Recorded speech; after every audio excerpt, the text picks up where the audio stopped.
அப்பாவின் பாதம்.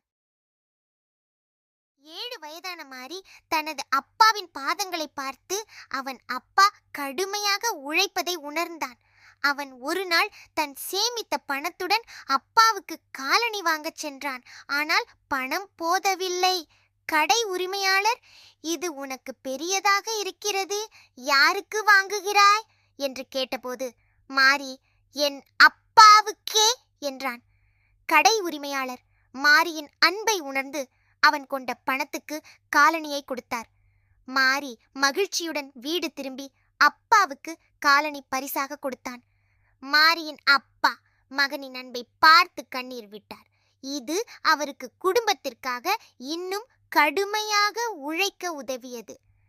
கதையின் பாடம்: குழந்தைகள் தங்கள் பெற்றோர்களின் அர்ப்பணிப்பையும் உழைப்பையும் உணர்ந்து மதிப்பிட வேண்டும். நன்றி குழந்தை.